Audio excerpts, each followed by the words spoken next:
let's talk about the cost control aspects of the Affordable Care Act. One of the interesting things is, unless the Supreme Court does something different than all the courts that have considered the issue up till this point, there's a provision known as separability. So, if the Supreme Court finds one provision of a bill unconstitutional, it doesn't mean everything in the bill gets thrown out. The bill is severable, in other words. I think I've got that right? All the underlying courts, including the ones that have declared the individual mandate unconstitutional, have said the bill's severable, so that the cost control provisions, to the extent that they don't entail the exchange, are still going to go into effect, even if the court holds that the individual mandate is unconstitutional. So what we're talking about now, probably no matter what the Supreme Court does, is going to be relevant. Okay, so which will have a more dramatic, get your clickers out please, which will have a more dramatic impact on reducing future levels of healthcare spending? Reducing the level of healthcare spending, reducing the rate of the rate of growth of healthcare spending. Okay, this is a really important slide to understand. So these are actual data on the rate of national health expenditures taken right out of that Health Affairs report that we have referred to it several times. And here we are in 2010 with the passage of the Affordable Care Act. The blue line here represents what? Level effect. Everyone got that? You just basically take out, in this case, about 1 billion? We would notice. $500 billion. Remember, we're in healthcare. It only is big. $1 billion is insignificant when it comes to healthcare. So, no, that shouldn't be trillion, sorry. Okay, this is $500 billion, and then the slope continues. Okay, so you can see you get basically the parallel line, but you're down one shot. What's $500 billion? $500 billion is roundabout the unnecessary care estimate that a lot of those companies made. McKinsey has made it, Thomson Reuters has made it, the Institute of Medicine has made it. So it's a big chunk, right? It's a 20% drop in spending. But you can see basically we get to 4 billion here, 2015, 2016, and then we get to 4 billion 2018, maybe a couple of years, 3 years, 4 years, it just delays things. On the other hand, if you look at a change in the slope, and this is to drop the slope half. So if we're 2% over GDP growth, this is 1% over GDP growth, you can see a much slower climb. All right? So which do you think is more important, the level or the rate of growth? Rate, exactly. That's why before, when we were talking about costs, we went on and on talking about what affects the rate of growth. Yes, we're spending a lot of money, way more than Europe, but also what we're interested in is that rate of growth and trying to affect the rate of growth. All right? Notice something very important about this graph. So there are a whole lot of provisions in the bill. And again, anytime any one of your knucklehead relatives say, that bill, it's 90% coverage, 10% everything else, baloney. There is a ton of stuff in the bill that is other than access and other than the exchanges and Medicare expansion. Reduced payment for Medicare Advantage. What's Medicare Advantage? Right, it's the HMOs. It's Part C. Remember, A, hospitals, B, physician services, C, Medicare managed care, and D is drugs, pharmacy benefit. So there has been a big argument that we're overpaying the HMOs, that basically they get a disproportionate number of healthy people. We pay the average to them. They get healthy people, which means on average their expenditures are lower than average because they're healthier than average. The estimates are 14%. And so this provision cut their reimbursement by 14%. By the way, there's a professor here, Mark Duggan, who thinks that's even that we're still overpaying them substantially. That in fact they've been overpaid by maybe as much as 50%. Reduced payment for other Medicare providers. So one of the provisions that's in the bill, really small detail, you'd have to look hard, is for radiologists when they do a chest and abdomen CT. They don't put you on the machine and do the chest, take you off the machine, put you back on the machine and do the abdomen, right? They just run you through from shoulders down to pelvis. One run through. And yet they charge for each as if it were a separate procedure. Well, you fix that. Fix some home care stuff, since home care is rife with problems. So there's a lot of things. We'll talk in a little bit more detail about the accountable care organizations, bundled payments. We're not going to talk about value-based purchasing. PCORI, we've already talked about. That's the patient-centered outcomes research comparative effectiveness data. We'll talk about the IPAP. Innovation Center, part of the bill, and I think this was a very creative part of the bill. It turns out to be a problem, which I'll explain in a second. But it said, look, we should have a think tank in Medicare that comes up with new ideas and tests them out. And good ones can then be implemented. It's a pretty novel idea for a bureaucracy. It hasn't turned out so perfectly, but so that's the Innovation Center. Part of the problem it hasn't turned out is they had the reporting structure in a funny way, so they couldn't attract a very dynamic leader. Was reporting too low. And as a consequence, they've had a problem staffing up, and they haven't gotten very innovative people to run it. Right now, 2 years after its creation, they're finally getting to the staff up level. But the problem is you establish a sort of corporate culture, and it creates a problem there. And then we'll talk about the tax exclusion, or the so-called Cadillac tax. Let me say one word about this Innovation Center here because we're not going to talk about it again. Basically, the bill says we're going to spend $10 billion on that Innovation Center over the next decade. Interestingly, it doesn't say $1 billion a year. It just says up to $10 billion they can spend in whatever they want. If you're Barack Obama or you're his Secretary of HHS or something like that, how do you want to spend that money? Remember, what's the problem if you're Barack Obama? You've got two problems you need to worry about. What do you have to worry about? Inflation. That's a third problem, yeah? Getting reelected! Right? So problem number one is, I might not be here in 2013, right? Someone else will be here who might not be so favorably inclined. They might repeal it. Which leads you to do what? Spend a lot early, right? What's the second consideration? What's the second consideration? I was thinking maybe you need to invest it so you have a bit bigger rebound. Right. If you invest it early, right? You do a lot of things. You figure out what works. You have more time to implement them and get the rewards if it's going to save money. So rather than spread it out, right, you want to spend it heavily. You've got two incentive reasons to spend it heavily early on. What's the counter?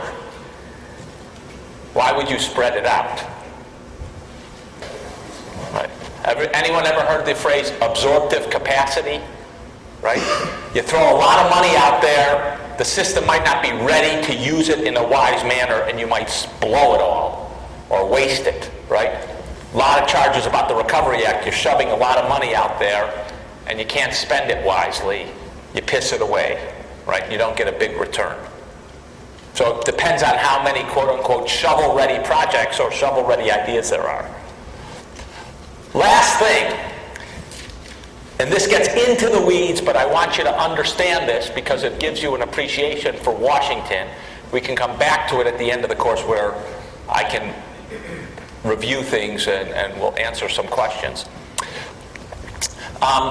There's a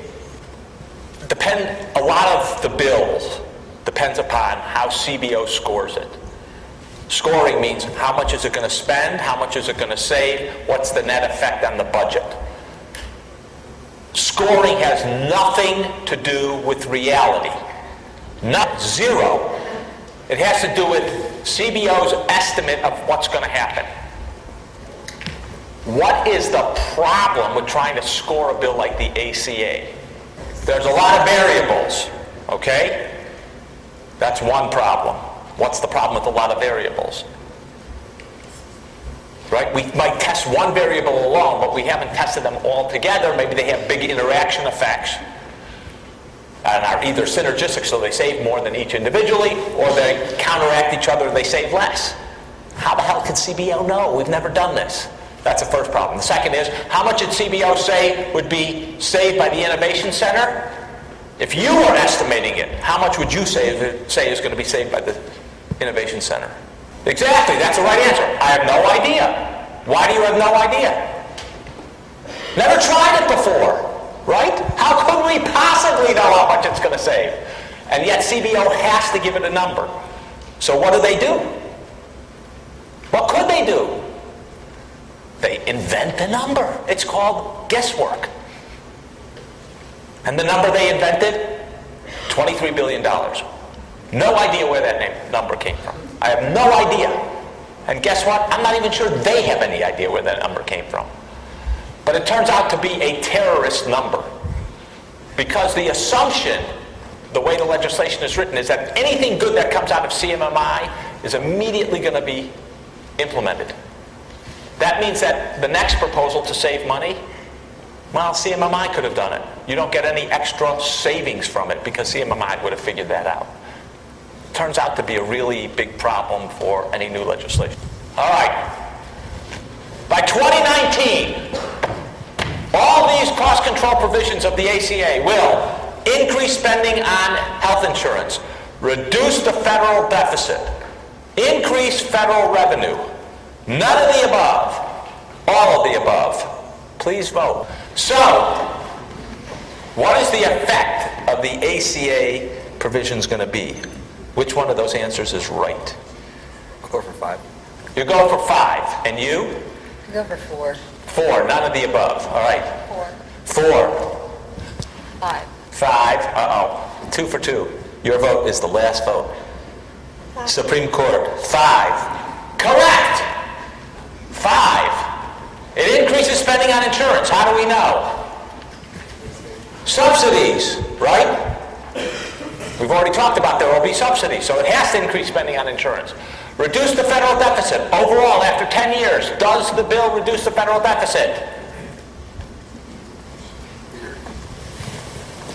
There we go. Down here, $143 billion. All right, and what was the last one? Oh, increased federal revenue. We have raised taxes in a variety of ways to pay for this. My favorite? What's your favorite tax we raised? The suntan, the tanning salon tax, right? The one everyone predicted, absolutely going to be in the bill to fund healthcare reform, right? Okay, so we raised revenue. So all of them are right, all 3 of those are right. So basically what it does is it takes all the provisions, scores, decides whether it's going to save money or not save money based either on past experience, in the case of, we'll go through some like administrative simplification, or they make up numbers like for CMMI and then they just total them all up, and that's what the total cost of the bill is. That's what they'll get savings or spending there. Then they'll figure out, well, how many people are going to take up the insurance, what's the income structure of those people, how many are in Medicaid, how many get subsidies, and then they tot it all up. And then they say, well, given the revenue you get from all the taxes, given the savings you get from the cuts in Medicare and then given how much you have to spend for Medicaid and how much has to be spent additionally on subsidies, what's the net revenue projection? And you can see, right, that we're saving money right from the get-go. 2012, 10 billion, 56 billion, 51 billion. Then you're spending a little more here when a lot of people go on to the exchanges, and then you begin to save more. We'll talk about this savings where it's coming from. A lot of it comes from the Cadillac tax at the end. Okay?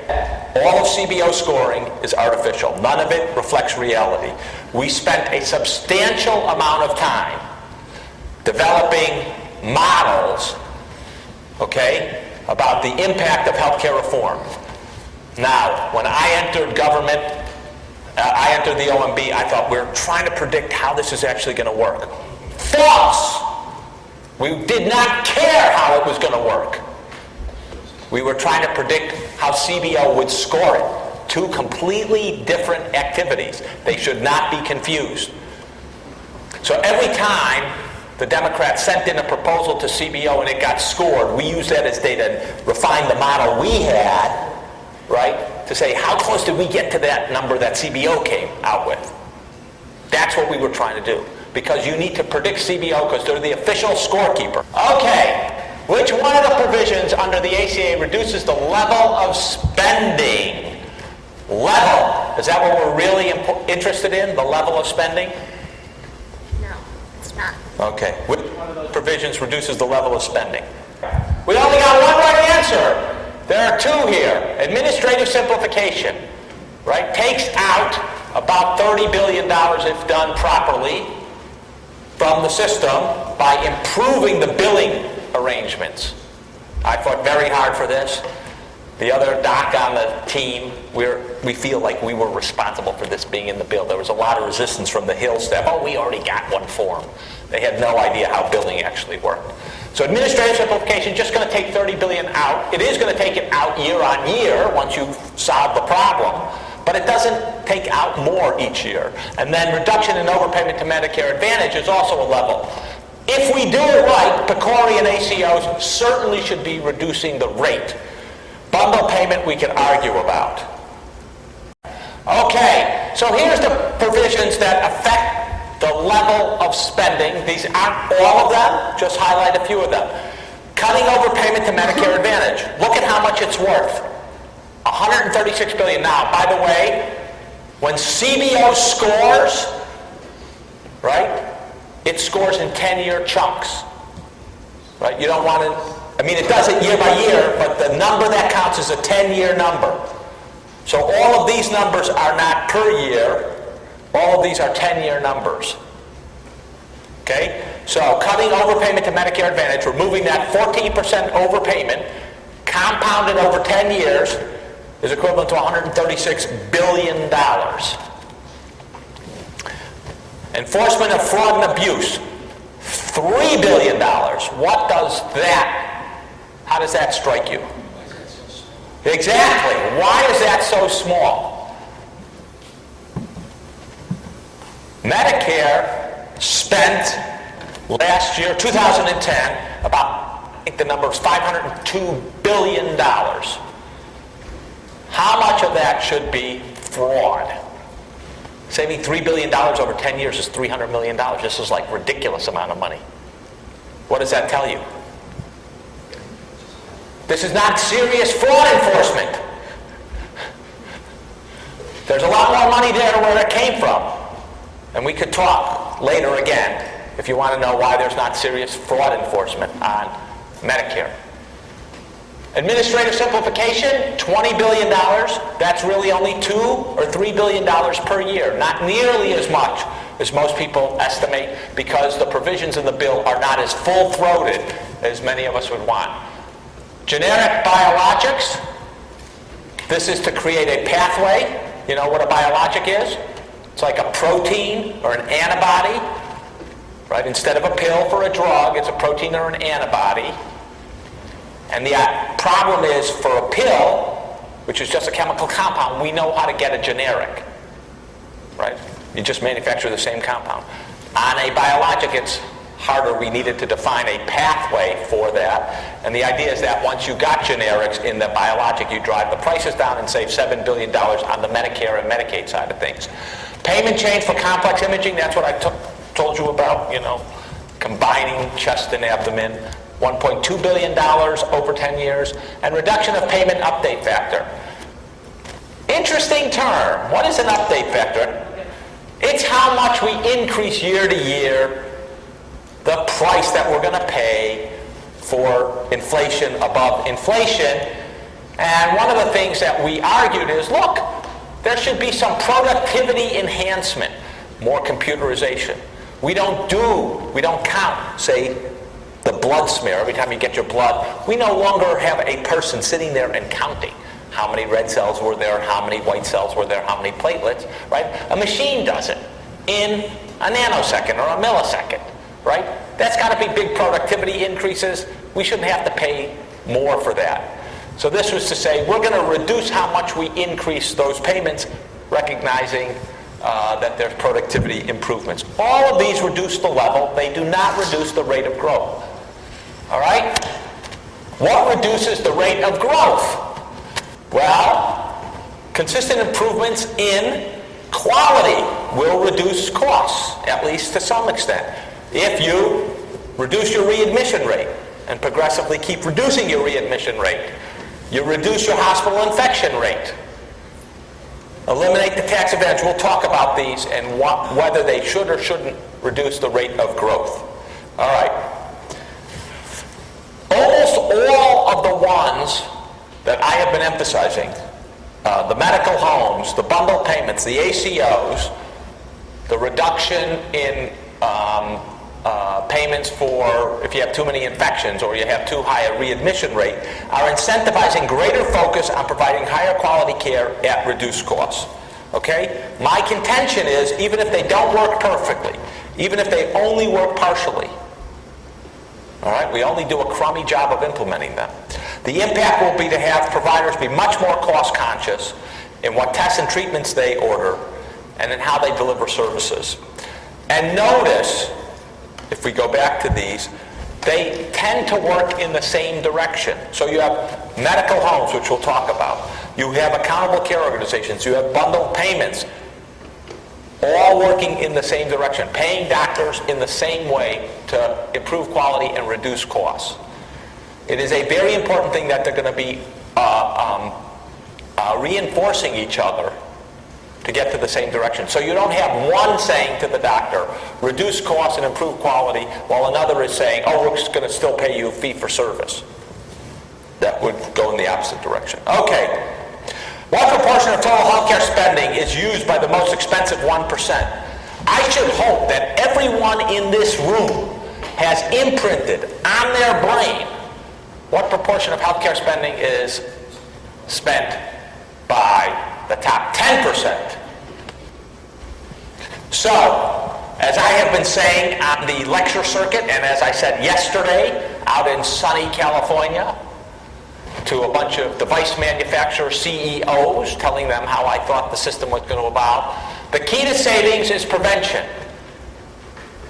That's nothing new. Every politician will say that. And what comes into your mind when they say prevention? Vaccines. Right? Better diet, cancer screenings, those things other than vaccines. Vaccines save money. The rest of it may be cost effective, certainly doesn't save a dime. You spend money, maybe it's a cost effective way to spend money. But prevention that you should keep in mind is not primary prevention, the vaccines and cancer screening for healthy people. What you need to keep in mind is tertiary prevention. Keeping the people with diabetes, with heart failure, with coronary artery disease, with hypertension, with asthma. Keeping them healthy so that they don't use the healthcare system as much. That is going to be the key on the long term to reducing emergency room use and reducing hospitalization. Why are we interested in reducing emergency room use and hospitalizations? That's where the money is. Correct. I'm glad we actually taught you something. All right. I work with a famous health economist named Victor Fuchs, who's now about 85 years old, out in California. And he likes to say that if you want to improve the quality of care and save money, you need 3 I's. You need information, infrastructure, and incentives.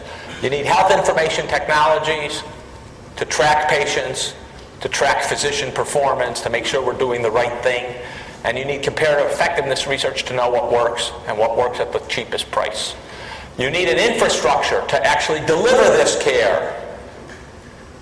Have medical teams that are caring for the patients. And we'll talk about what other infrastructure. And we know we're not going to spontaneously get those information systems and that infrastructure change unless we provide a little grease to the system. And we know that physicians are noble and hospitals are noble and they want to serve the sick. But that grease to the system, Wharton knows all about it. It's money. So, let's talk about some of the provisions and let's illustrate what could be done. This isn't to say that this is what will be done, but it is to say that in each one of these cases there is a rationale and reason to believe that it actually could work and actually do what we claim, which is to improve quality and reduce costs. Medical homes. So there are 100 different projects, tests already of medical homes, from focusing on patients with chronic illness to a pediatric project in Colorado that I think focused on asthma, to a project in North Carolina focusing on diabetic patients. Group Health Cooperative is an integrated delivery system in Seattle, and it, in one of its clinics, tested out a new medical home model. In general, if you look at these medical home models, there are 4 elements for success. They sort of have a dedicated non-physician care coordinator. They expand access, so they have someone available who actually knows the patient, has the patient's chart 24/7, so you don't just, every time there's something that comes up in the middle line, say, go to the emergency room. They have data-driven tools to facilitate tracking of patients, performance evaluation of the healthcare team, and support decision-making when a condition arises, and they have incentives to change behavior. So let's look at Group Health Cooperative in some detail. They did a lot of different reforms, and notice how much they did. I think this is a very important point. They did structural and team changes. They had smaller physician-patient panels. Instead of having a physician deal with, say, 3,000 patients, they had them deal with 1,500 patients. Second, they had longer standard visit times. So you didn't spend the proverbial 10 minutes with a patient, but you spent 15, 20, 30 minutes with a patient. They had a team, physician and medical assistant. They had team members co-located, physically co-located, so they're all working in the same place. They changed at the point of care when they were interacting with the patient. They had communication of team roles to the patient, so the patient knew what each person was doing. They had motivational interviewing techniques. I'm not sure what that is. They promoted email and phone calls. Right? Not everything has to have you come in. Pre-visit chart review and visit planning. I can tell you, this almost never happens. Actually think ahead of time before the patient comes in what you're going to do with the patient. Right? Almost never happens. Docs walk into the room, boom, the chart's in the door. Here, we're planning it. Collaborative patient care planning. That means that the whole team gets together and figures out what they're going to do. EMR, electronic medical record, best practices alerts. So you get informed or helped to remind you what you're supposed to do. Health maintenance reminders. This patient is due for their flu vaccine, or this patient is now turning 60, needs to have a zoster shingles vaccine. And they could have real-time specialist consulting, even if they're not in the same building, through the electronic medical record. Change in outreach. We don't just wait for the patient to come to us. We proactively interact with the patient. New patient outreach. So when the new patient's coming in, you contact them before they're in the office. Mail birthday reminder, care letters. You know, you're turning 50, it's time for your colonoscopy. I knew you were very happy about turning 50. If you have an abnormal test, you just don't, put it in the record. You actually call the people, talk to them about it. Chronic disease medication outreach. Remember, one of the big problems is patients don't always fill their prescriptions, they don't always take them right. This tries to alleviate that. Group visit outreach. We don't only see patients, one doctor, one patient. Sometimes the best thing you can learn is from a fellow patient. Outreach using care deficiency reports. Did we screw up in some way? If we did, we reach out to try to remedy that problem.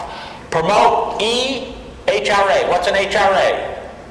Health risk assessment. It typically involves, this is for relatively healthy people. What's your body fat and body mass index? Are you hypertensive, high cholesterol? Are you a smoker? Are you diabetic? Identifies problems you might have so that you can address them. Emergency visit and inpatient follow-up, so that if they do get admitted to the hospital, you figure out why, what went wrong, could we have prevented it. Promotion of self-management workshops, so patients can figure out better what they should be doing. Management changes, daily care team huddles. The whole team gets together every day to go over everyone they've seen so they're all agreed on the same care plan. Rapid process improvement cycles. We try something new, see if it works. If it doesn't work, junk it. If it does work, spread it. Visual reporting system to track changes. Salary-only physician compensation, so you don't get paid to do more. What is the effect? In 21 months, they had a 6% decrease in inpatient admissions. They had a 6% decrease in primary care visits. They had a 29% decrease in emergency department visits. They had a 5% more telephone calls and 80% more secure email messages. So notice, they substituted telephonic and remote interaction heavily for primary care visits. But that's after they had a relationship with the patient, after they had team working. And financially, it was not quite savings. They did save $1.5 to every dollar invested at 21 months. Statistically on the border. All right? Could have been a fluke. Could have just been the cycle of patients. Could have been the light flu season. Who knows? But it's pretty close. All right? It's certainly not costing more. And every one of the providers was happier when they surveyed them. A consultant who was at the consulting firm Mercer and has subsequently joined the faculty at Stanford went out and asked a bunch of insurers to refer him to primary care practices with average or above average quality scores on their quality metrics. So that this is the insurer looking at the practice.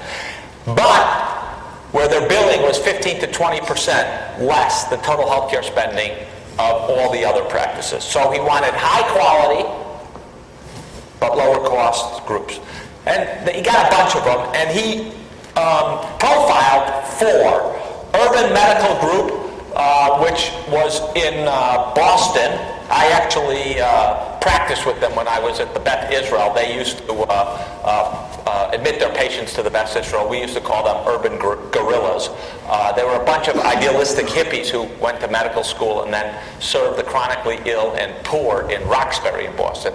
Leon Medical Clinic is a Cuban guy who serves poor people in Florida. Caremore is a old Jewish guy, kind of a Borscht Belt comedian who started his own company in L.A. And Redlands Family is a small 3-person group in Redlands, California. So when Milstein looked at these guys, they were all, as I say, home runs. They all had above average quality and saved a lot of money. They're exactly what we want. They're primary care docs. They focus on patients with chronic conditions, all of them. They individualize the care. They have personal and face-to-face connections to the patients and their caregivers. They know these patients really well because they're using a lot of services. They standardize the care. So for all diabetics, this is what we do. That allows you to task shift, to have nurse practitioners do what doctors used to do, to have healthcare workers who don't have an advanced medical degree or nursing degree do what nurses used to do. They establish specialized clinics with specialized personnel focusing on recurrent problems that can be very costly. So Coumadin is a blood thinner for people who have problems of clotting or heart valve problems. It's a pain in the neck to get exactly right. Sometimes patients are too high and in danger of bleeding, sometimes too low in danger of clotting. Basically, some of these places, they established a clinic, had one nurse who was an expert at this to do it. Or they established a wound care for diabetic patients to make sure that if they got a cut, it was well clean so that they wouldn't get it infected, get gangrene, either be in the hospital on antibiotics or need an amputation. They also proactively and continuously, carefully monitored leading physiological indicators. Blood pressure for hypertensive patients. Hemoglobin A1C, this is a measure of glucose for diabetics. Are they out of control? Weight for patients with congestive heart failure. If there were problems in these things from day to day, they intervened. They provide intensive connections with patients. That guy Leon, medical clinics down in Florida, provided limo service. Hired a limo service. You would say, how could this possibly be cost effective? Why do you hire a limo? Well, you got a patient who's chronically ill, maybe with 2 or 3 chronic problems. Getting to the doctor can be hard, right? If they don't get to the doctor, the next stop could be the emergency room and then a hospital admission. Hospital admissions at, $1,500, $2,000 a day for an uncomplicated hospital admission pays for a lot of limo services. Medication delivery. We typically send patients out with a stack of prescriptions or call them in to the pharmacy, right? Maybe they don't go pick them up. Compliance actually turns out to be, or just fulfilling prescriptions is a big problem in this community. So you give it to them. One of the things the Urban Medical Group did is they pre-packaged the medications for patients with a nice moon and a nice sun, so that they would know that they were going to take it at night, take it in the day. And if the blister pack hadn't been opened, right, they knew that they screwed it up somehow, and they could easily see what the problem was. They did house calls. The Urban Guerrillas were famous for doing house calls, right? No one does house calls anymore, right? Wrong. Coming back. Why are they coming back? An emergency room visit is, on average, $500, $600. Right? You also get a visit by someone who doesn't know a patient. Making a house call can save you money, maybe cost a couple $100, but also you know the patient. Almost all of them view a hospitalization of a patient with a chronic condition as a defect. We screwed up, and they analyze, where did we go wrong? How did we let this problem get out of control? Where are the savings in these cases? Well, Milstein said, they focus on patients with chronic conditions, preventing ED visits, emergency department visits, and hospitalization. Big chunk of the dollars. But they also focus on reducing use of specialists. And then they try to coordinate all their patients into a few specialists, so they have a good relationship with those specialists, and they make sure those specialists aren't the sort of test-happy ones who just throw a lot of money at patients rather than use their judgment. That can reduce costs about 15%. Here's just Caremore, the one in Southern California run by an old Jewish comedian. They now have 26 care centers across LA, Arizona, and Nevada. More than 50,000 Medicare Advantage plans. To pay for this, to pay for the new Coumadin clinic and other stuff which aren't covered by fee-for-service, he created the Medicare Advantage plan. His key to success, as I mentioned, proactive interventions, integration and coordination of care, right? Not voluntary. Everyone gets it. Intimacy of contact. Lots of face-to-face contact. All right? Constant knowledge of the patient. We know how the patient's doing better than the patient. And speed of action. Resources are available 24/7 by someone who knows. All right, they have established, as I mentioned, diabetes care program, end-stage renal disease program, all specialized programs for recurrent problems. COPD, this is emphysema programs, hypertension, congestive heart failure, fall prevention programs, high blood pressure care programs. And they have the full range of services. How good are they? Hospitalization rate, 24% below the competition. Hospital stays, 38% shorter. Get them out. Amputation rate among diabetics, 60% lower. So that you were worried about quality of care? There you go. Overall member cost, 18% below the industry average. So you got exactly what you want. High quality and cost savings. And notice, this isn't achieved by saying no, skimping. It's achieved actually by lavishing care on patients in the outpatient setting and saving your money by reducing your inpatient care. So the accountable care organizations were supposedly established on January 1st of 2012. They actually ended up establishing two kinds. One are the regular kind, and the other are sort of called pioneer ACOs through the CMMI, through the Innovation Center. The reason, again, all to do with inside baseball. The regulation for accountable care organizations that they released was heavily criticized. Not many people signed up. They need to show a lot of action on it, so they did this pioneer one. That's for the advanced groups that had already got experience and could easily get going and were paid differently. The rule, the law says they have to have at least 5,000 Medicare patients, have to be physician-led. CMS issued the guidelines. It's written as a shared savings, which means that we're going to estimate how much you're going to spend on these 5,000 patients. All right? And if you come in with billings that are 1% less, you can begin sharing savings. That how much savings we share with you depends upon whether you reach quality metrics. The initial regulations were really complicated. They had 70 plus quality metrics. It was a mess. They had to reduce it to 30% initially. You had to save 2% of money of the spending. Then it was reduced to 1%, all to try to get more people to come in. Ironically, the bill says, here's how it's going to be structured. And by the way, Secretary, you can change it any way you want, depending on what you think. It's a kind of crazily written provision. But a lot of the bill is written like this, which is, here's how we're imagining it, but Secretary, you have complete freedom. I think they're key to cost control because they are the single biggest lever we have in changing the outpatient practices to implement this tertiary prevention that I've been talking to you about. Only by changing these practices are we going to be able to save the money. So if you were an ACO, the things you're going to need to do, you're going to need to track patients and data. You're going to need to track how well your physicians are doing on those 5,000 patients. You're going to redesign your office flow, extend your hours, redo your pharmacy practices to increase adherence, right? Create nurse staff specialty clinics. You're going to implement new services like telephone and email. We saw with group health how much the telephone and email went up, and then the office visits and hospitalization went down. You're going to think about wireless home monitoring of weight, blood pressure, these leading physiological indicators, right? You might put in exercise classes, diet and cooking classes for your diabetics, maybe yoga classes. You're going to try lots of things if you have that kind of freedom because you don't know what's going to work necessarily out of the box. Let me give you an example of a successful model, and the importance of this model is there wasn't administrative integration, there wasn't even financial integration. It was mainly clinical integration with the goal of saving money between the two.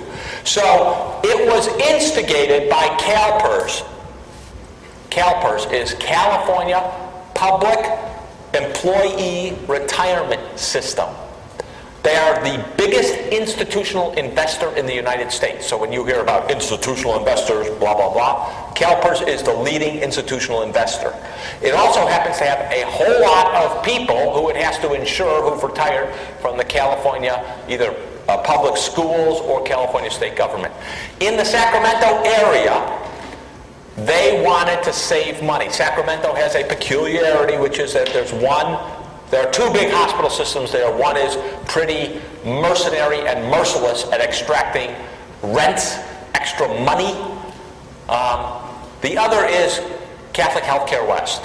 They worked with their insurer Blue Shield of California, and Hill Physician is a multi-specialty group of physicians based out of San Francisco but extending in Northern California. They were looking at 40,000 patients in the Sacramento area because, again, they represent retired California public employees. That's where state government is. The insurer, the hospital, and the physician group shared clinical data, shared case management approaches, and coordinated care. They focused on 3 areas. First, they were going to reduce overuse. Where are we doing too much? And they identified hysterectomies and knee replacements early on, right out of the box, as areas that were getting too much. These are no surprise to anyone who's looked at the American healthcare system. We have twice as many knee replacement surgeries in the United States as the average country in Europe. Okay? They reduce readmission. We've already talked extensively about how frequent readmission happens, especially among the elderly. About 20% of people are readmitted in 30 days. And they reduce out-of-network care. That is, they reduce patients who went to a doctor outside the network because those doctors got paid whatever they charged, and they also weren't adhering to the game plan. They had no incentive to keep costs down. What happened? 1 year, 15% reduction in inpatient readmissions. So if you go from 20% down to 17%, pretty good. 15% decrease in inpatient days. So the number of days drops 15%. 50% decrease in inpatient stays of 20 days or longer. These long, extended, problematic ones. Half a day reduction on their average patient length of stay. So they say $5.5 million on 40,000 patients. It's about $400 a patient for those of you who can do the math quickly. Goal for 2011, keep saving more money